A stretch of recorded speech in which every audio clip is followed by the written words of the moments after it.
Well, welcome to the Debt Matters podcast, where we help Canadians find solutions to their debt with licensed insolvency trustees from across Canada. I'm Wayne Kay. Today's show, we're going to talk about mortgages and debt. We're going to learn more about the different types of mortgages. We're going to talk about mortgage insurance, the actual cost of home ownership, options for third, second mortgages, maybe if you need to refinance, we're going to talk about that, and paper equity. You're going to learn all about this today with my guest, Matthew Fader from Allan Marshall and Associates, licensed insolvency trustee with offices in Alberta, New Brunswick, Nova Scotia, and Prince Edward Island. Matthew, thanks for being here. Thanks for having me, Wayne. Good to be back. I think this is a perfect topic right now with house prices soaring. I think this might be one of the most important things to discuss right now when it comes to mortgages, because if you do this wrong, it could end up costing a lot of money. Definitely. The market is certainly hot, which of course couldn't be predicted. We would think with all the pandemic and whatnot that it would go the opposite way, but shows what we know. Mm-hmm. And there's a real issue with supply and demand. Lots of people looking, not as much out there, and that's really driving the prices through the roof. And then you have first-time home buyers trying to get into the market, and just for a house that needs $300,000, $400,000, and you got to put another $100,000 in it. It's unbelievable what we're seeing with the housing market. So I'm looking forward to learning from you regarding mortgages. I'll try and enlighten you as best I can. Well, if we can help out people just understanding some of the different terms and what they all mean, that would be the ultimate goal of this podcast. So let's talk about some of the different terms. We've got home equity line of credits, and we've got, a conventional mortgage. Why don't we start there? A conventional mortgage is, of course, it's an installment type of loan, which, of course, means you pay both principal and interest. You might get a 25-year mortgage, but they'll amortize the rate over 5 years, meaning, okay, you're going to pay at this rate for 5 years, and at the end of that 5 years, your mortgage comes due, and then you just re-amortize for another 5 at the current rate. But the thing is that in paying your mortgage, you're paying the debt down, and in theory, your property is then appreciating in value. So that is really helping to build the equity up, and that's what you want. You want to say a house is an investment. At least that's what we've been taught. So a conventional mortgage through a primary lender where you're paying a favorable interest rate, whatever the percentage amount is, it works out to be affordable. A lot of people tell me, well, I could never rent for what I pay for my mortgage. And I say, well, that's true as long as we consider there is a cost of living associated with home ownership that does not exist when it comes to renting.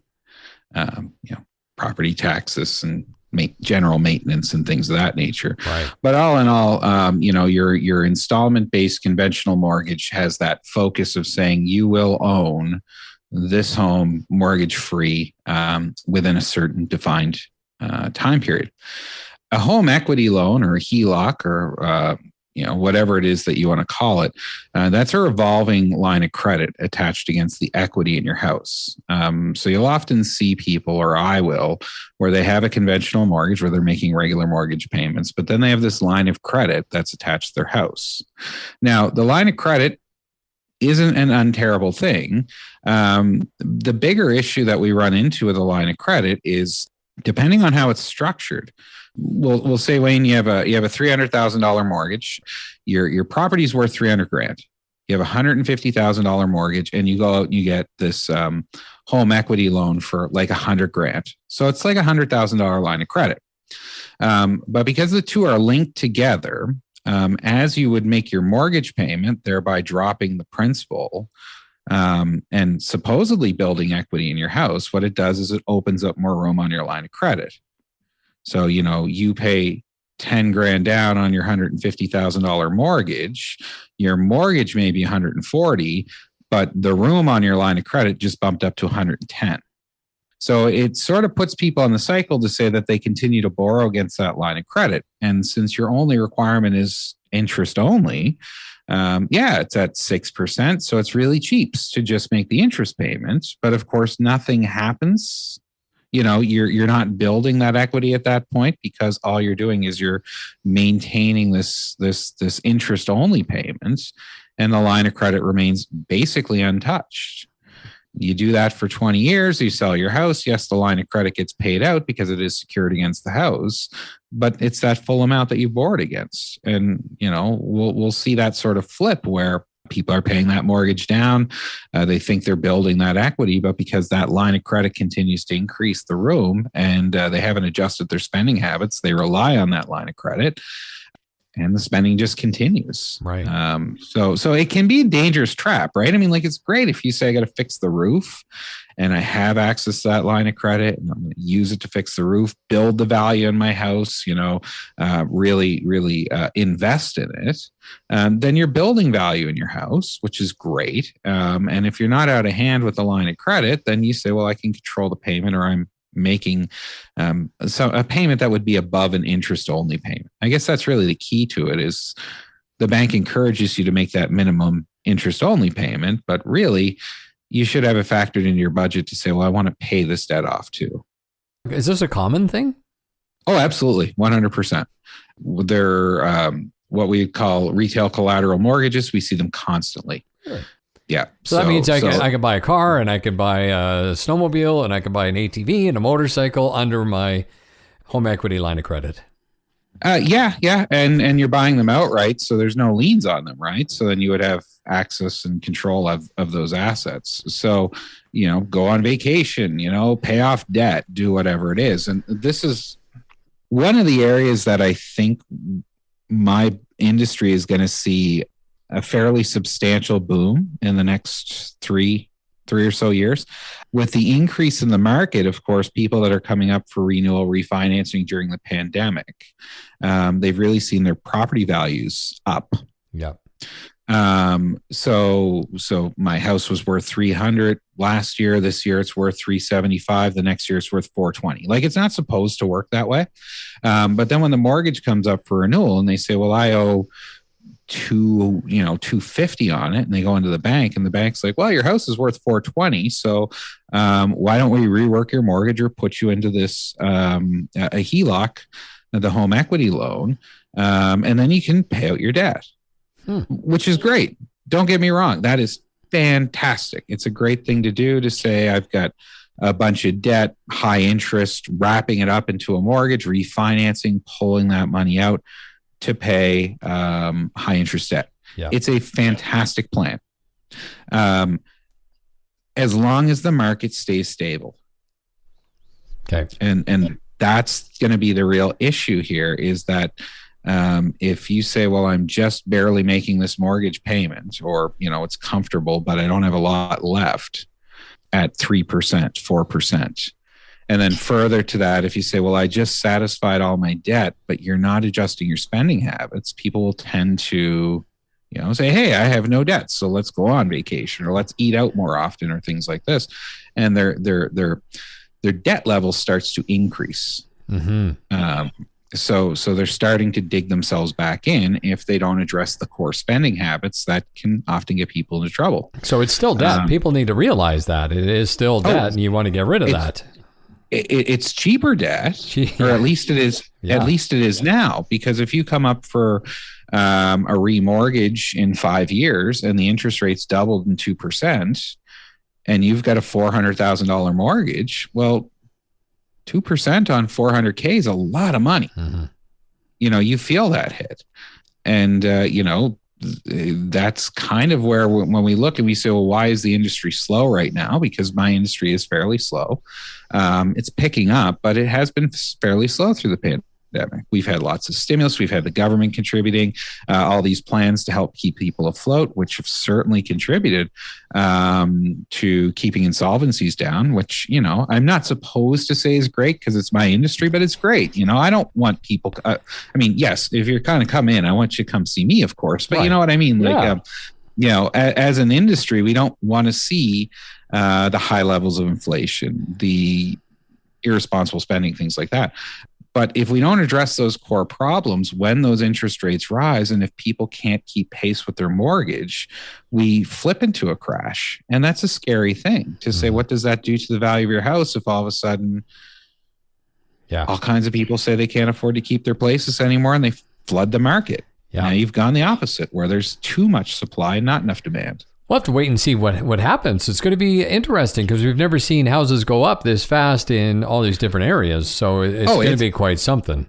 Now, it's bonkers. Like Wayne, do you remember the days when you would say, okay, I'm going to sell a house for 200 and your realtor's like, okay, you have to be willing to accept 160. Yes. Because that's how things work. And now people go in and they say, okay, if you're not bidding 200 or 300K over what they're asking, you're probably not going to get it. Yeah. And that's insane. I couldn't even do it. There's no possible way that I could physically overpay for stuff. I just couldn't do it. Thank goodness I'm not in that situation. But I think it's important for people to know what their options are when it comes to these mortgages and these debts. Let's continue on. Let's talk about mortgage insurance. Obviously, I think if you get a mortgage, you have to have insurance. Do you not? It's not required. Insurance is one of those funny things that you say, well, the person that I'm insuring has to be insurable. So when I'm dealing with older people with insurance, they say, well, I couldn't get mortgage insurance because of my age, things of that nature. But it's always a good idea. One of the things that I want to make sure that you and other people are aware of is that, like, when I bought my condo, of course, the bank sold me on mortgage insurance. And I was like, oh, this is great. If I get hit by a bus, then, the bank will pay out my mortgage and then my spouse is left without having to worry about the burden of a mortgage payment. I mean, for a product, it is fantastic. What a very, very good friend of mine did when she went out and she got her mortgage was the bank made the offer to her and she said, I don't know. So she didn't, she wasn't saying, no, I don't know about mortgage insurance, but she said, I don't know if I want to get it through you.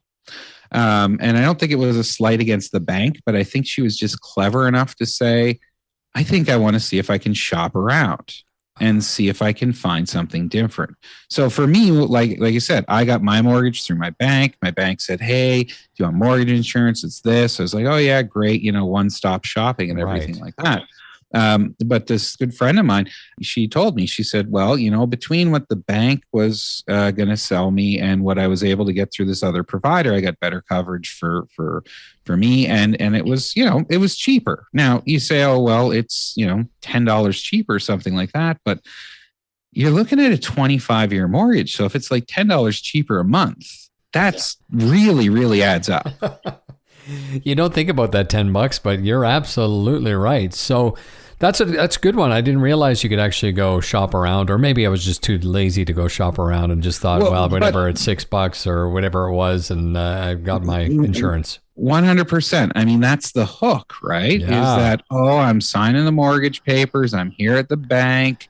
I've already done all this running around. I had to go to the lawyer. I had to do all this other garbage work. So sure, I'll sign this piece of paper for the mortgage. And, you are at the whim of your lender. Sure.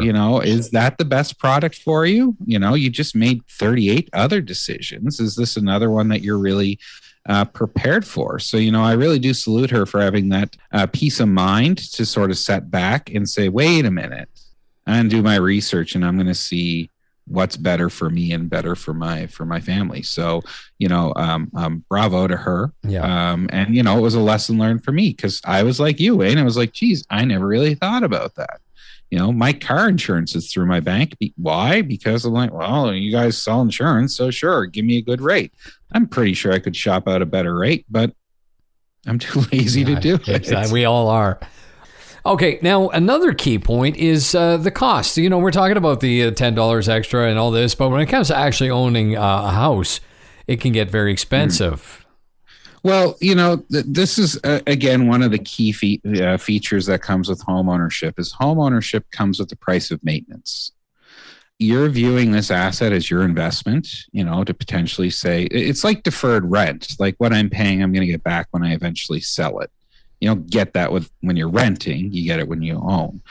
But one of the areas that I see is that people, all of their money's going into paying the mortgage and paying other debt, that the upkeep suffers. The windows start to need to be replaced. The roof needs to be replaced. The siding's coming off. And the direct effect on that neglect is felt from the valuation of your home, right? If your deck's falling off, guess what? You're going to lose a lot of curbside appeal, a lot of marketability from trying to sell your house. So, and it's sort of what I alluded to earlier of it's not a simple mortgage versus rent. When I rent now, if my windows are leaking, I call my landlord and say, you fix it. I don't have to. I've heard people say sometimes it's better for somebody to rent and put money aside and invest that for the 25, 30, 40 years.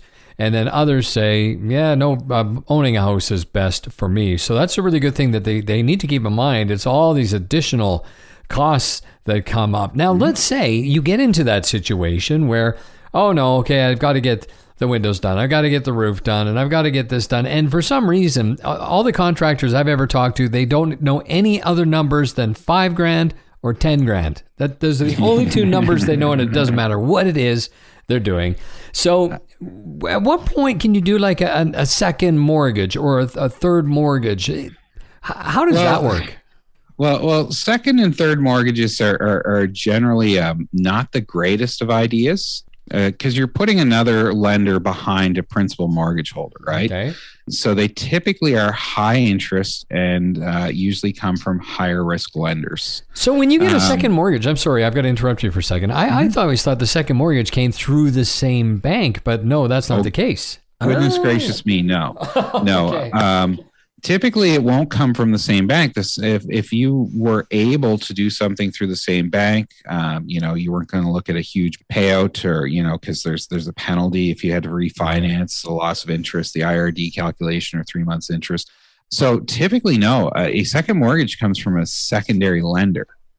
I've seen some real, Wayne, I've seen stuff that would make you cry for what people would get into in second mortgages. Oh, no. Second mortgages, 30, 40 grand at 28% interest, where the mortgage payment, what they set them up to is just the interest plus maybe $1 towards the principal. So, they're not, I mean, everything serves a purpose. Everything exists for a reason.